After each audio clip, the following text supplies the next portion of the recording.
It's funny. While writing this, I'm listening to Prince and just remembered that he's where this whole thing began. Prince was the first artist I approached with curiosity. I wanted to understand why I loved his music so much. I thought recreating his song sound for sound would bring me some clarity. Instead, every attempt showed me something I wasn't good at. The vocals, the musicianship, the songwriting, the production, the world building. Prince motivated me and overwhelmed me at the same time. If one man could master so much, why couldn't I? But the more I tried, the more why can't I became how could I ever possibly get there? That frustration led me to Robert Johnson.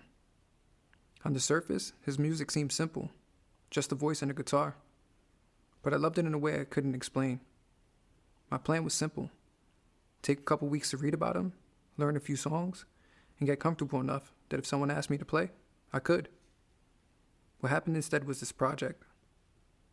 As I read about Johnson's life, I started imagining his world, what he might have been thinking, how his experience shaped his songs. But because I can't truly know Robert Johnson, the process forced me to place myself in his shoes. And when I did, his songs opened up. They stopped being mysteries I loved without understanding and became mirrors. Those mirrors revealed who I was, which helped me define who I wanted to be.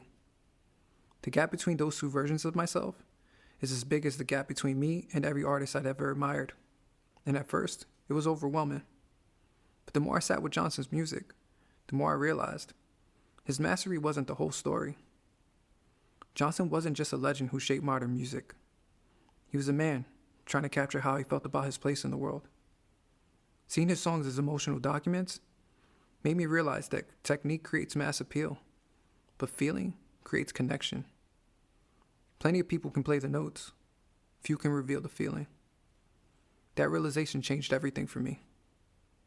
The gap between where I am and where I wanted to be didn't shrink, but it stopped being about something scary, like becoming a musician or a singer-songwriter, and it became something simple. How do I capture how I feel in a voice that's true to me? That's when this project was born. It was a shift from curious listener and insecure beginner to someone willing to show the world what I see and how I feel, using whatever tools that I have.